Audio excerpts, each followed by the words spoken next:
다른 선생님 올 사람 많은데 굳이 내가 선생님을 출산휴가, 육아휴직 이런 복잡한 거를 하면서까지 해줄 필요는 없다라는 생각을 하시기 때문에 원장님들한테 물어보니까 해주지 말라고 한다. 해줘도 돌아오지 않으니까 해줬을 때 손해보니 해주지 말라. 그런 거 있으면 당장 해주지. 근데 그런 거 없대. 일 안 하는데 왜 퇴직금을 줘야 돼?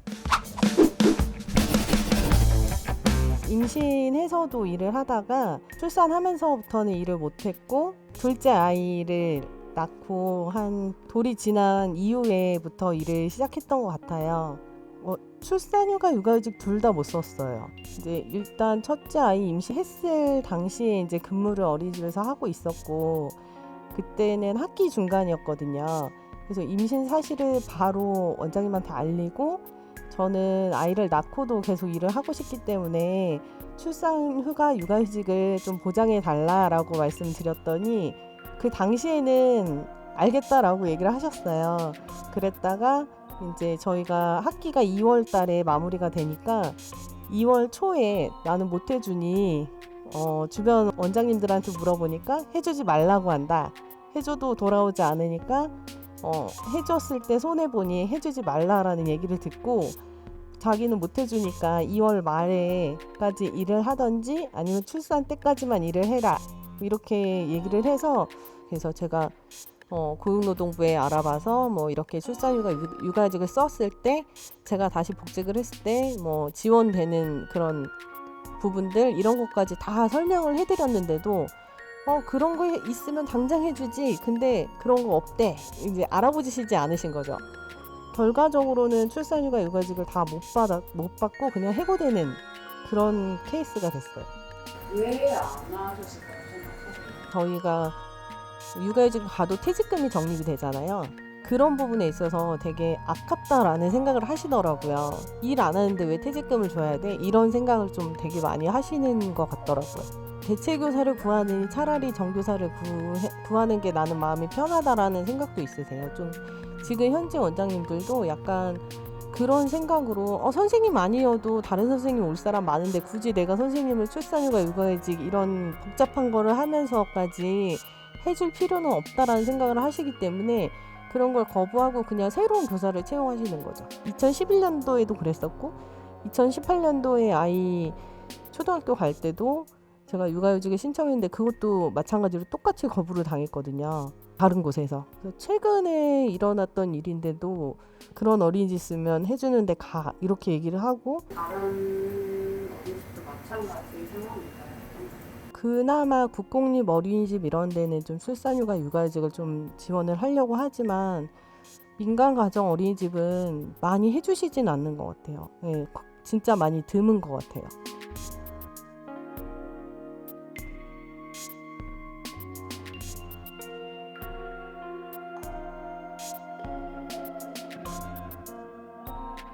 아이를 임신하고 출산하고 아이가 출산을 해야지만 또 그게 아이들이 또 조금 더 커서 어린이집에 가고 이렇게 되는 거잖아요. 근데 아이들을 케어하고 보육하는 이 어린이집 현장에서조차 임신한 이런 임산부들에 대해서 이렇게 출산휴가, 육아휴직까지 지원도 안 되는 거에 대해서 되게 아이러니하다라는 생각을 되게 많이 했거든요. 어린이집에는 다양한 그 연령대의 선생님들이 계시잖아요. 결혼을 하시고 아이가 있으시면 좀 그런 부분을 이해를 해주시는데, 이제 결혼을 안 하신 선생님들 같은 경우에는 혹시라도 제가 이제 아이가 아파서 빠진다거나 이런 약간 업무 배제되는 그런 게 있으면 시선이 따갑죠. 예. 많이 그런 거를 이해를 못 해주는 그런 부분들이 있어서 동료교사의 문제에서도 조금 불편했던 부분이 있었던 것 같아요. 마음적으로는 이해를 한다고 하시지만 실질적으로는 어린이집에서는 대체할 수 있는 교사가 그렇게 많지 않다 보니까 원장님들도 그런 부분에 대해서는 조금 안 좋은 시선으로 바라보시고, 선생님의 몸 관리, 아이들을 케어하는 거, 그런 것들도 다 선생님의 능력이다, 이런 식으로 얘기를 하시는 경우가 있었어요. 그래서 그런 부분들이 조금 상처가 되기도 하죠. 이제 제가 아파서 아픈 것도 아니고 저희 아이들이 문제가 있는 것도, 문제가 생기는 것도 제가 그렇게 되고 싶어서 되는 게 아니잖아요. 근데 그런 것들을 모두 선생님의 능력이라는 식으로 말을 하는 것들이 조금 상처가 되기도 했어요. 그래서 그 당시에도 솔직히 저 제 마음은 되게 속상하고 그러지만 막상 아이들 앞에서는 그런 모습을 내비칠 순 없잖아요. 제가 속상하다고 제가 케어하는 우리 반 아이들한테 그런 모습을 보일 수 없기 때문에 더 밝게 일부러 했었던 것 같아요. 아이들한테 그냥 더 밝은 선생님, 더 행복한 선생님으로 비춰주려고 더 노력을 했었던 것 같아요. 네. 그런 아이들 보면서 그냥 제 아이들 생각하고 더 씩씩하게 엄마는 더 씩씩하다 그런 모습 보이려고 했던 것 같아요.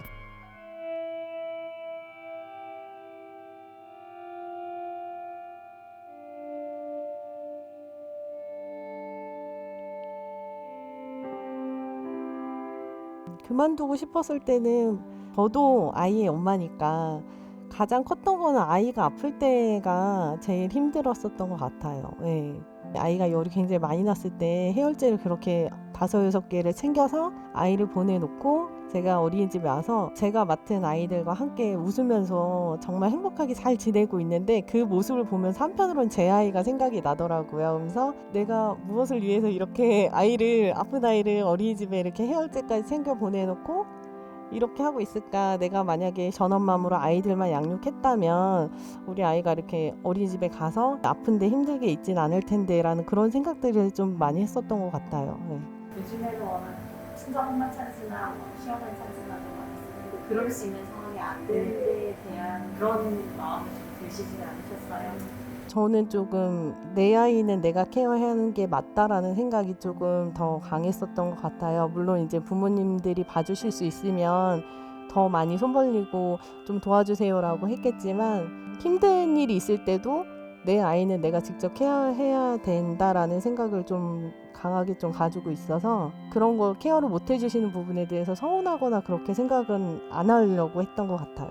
아빠도 새벽부터 늦게까지 계속 근무를 했었기 때문에 일하는 거에 대해서는 뭐라고 하진 않았어요. 평일에 이렇게 육아에 참여를 잘 못하는 거에 대해서는 주말에 아이들을 조금 더 케어를 해준다든지 이렇게 도와줬었고요. 간혹 이제 아이가 정말 아픈데 제가 쉴 수 없는 그런 상황이 됐을 때는 좀 많이 속상했죠. 이제 그런데 꼭 일을 계속 해야 되냐 이제 이런 식으로도 한 번씩은 툭툭 내뱉듯이 이야기를 했었어요. 되게 서운하죠. 일을 하는 게 뭐 나만 좋자고 일하는 게 아니지 않나라는 생각도 들고 한편으로는 뭐 일이라는 게 그렇잖아요. 뭐 경제적으로 이렇게 일을 안 할 수 없는 상황이 있고 또 그 가운데서 또 다른 의미가 또 있는 것도 있잖아요. 그래서 좀 서운하기도 했어요.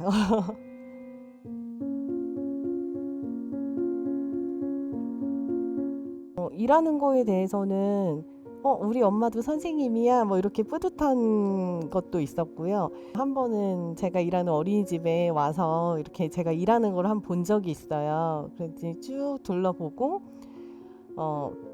저희 반 아이들 뭐 이름과 사진 같은 게 붙어 있는 것들을 보더니 엄마 이 친구들이 엄마가 돌봐주는 아이들이야 이렇게 얘기를 하더라고요. 그래서 맞아 이랬더니 우리나 잘 봐주지 딱 이렇게 얘기를 하더라고요. 되게 아이가 많이 컸고 이런 말도 할 줄 아네라는 생각도 들면서 한 대 맞은 것처럼 되게 서운한 감정도 있구나라는 생각을 들었었던 것 같아요. 이건 제 합리화일 수도 있는데 엄마가 즐거워야 아이도 즐겁게 키운다, 행복하게 키운다 이런 생각을 좀 했던 것 같아요. 이게 제 합리화가 될 수도 있고 한데 제가 마냥 아이들만 그냥 양육을 했다면 또 그것도 또 다른 즐거움이겠지만 행복함이겠지만 제 일을 찾고 제가 또 다른 곳에서 즐거움을 찾으면서 행복함을 찾으면서 그걸로 인해서 아이들한테 더 조금 더 다른 마음을 갖고 좀 케어할 수 있지 않을까 이런 생각을 좀 했던 것 같아요. 예.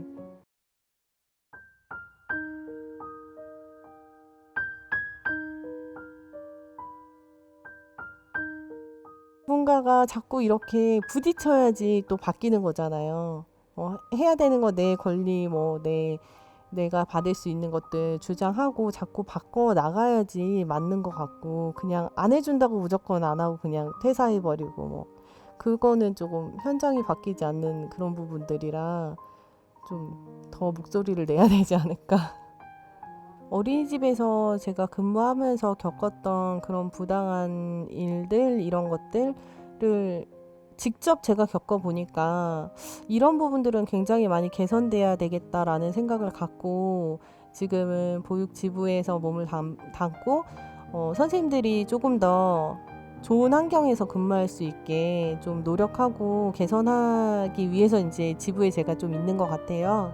그래서 많은 선생님들 만나서 상담도 해보고 이야기도 나눠보면 10년 전과 그렇게 달라지진 않았구나. 그렇지만 조금씩은 그 안에 변화가 있긴 있거든요. 그래서 그 작은 변화가 조금씩 더 모이면 더 큰 변화가 생기지 않을까라는 그런 생각을 갖고 보육지부에 지금 제가 일을 하고 있습니다.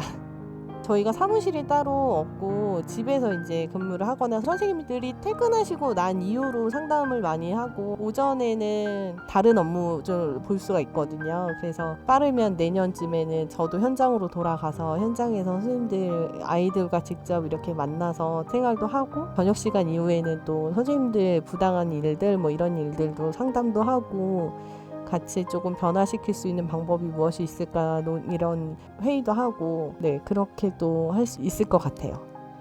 어린이집에 가면 그 제가 맡은 아이들이 저만 바라보거든요. 저만 바라보고 선생님 사랑해요 막 이렇게 얘기도 해주고 또 저도 그 아이들과 함께 행복함을 누릴 수가 있어요. 물론 제 아이한테도 느낄 수 있지만 그거 외에 또 다른 그런 행복함을 느끼는 곳이라 그냥 온전히 저를 만날 수 있는 곳인 것 같아요. 그 어린이집에 이렇게 산책 나오는 아이들, 뭐 손잡고 나오는 아이들, 소풍 가는 아이들, 물론 제가 그 안에 들어가서 볼 수 없기 때문에 밖에서 보는 아이들의 모습을 보면 저절로 제가 웃고 있더라고요. 그래서 그런 아이들을 보면서 곧 돌아갈 거야. 나도 너희들이랑 같이 행복하게 있는 곳으로 돌아갈 거야 라는 생각을 갖고 그냥 희망을 갖고 있는 그런 상황이에요.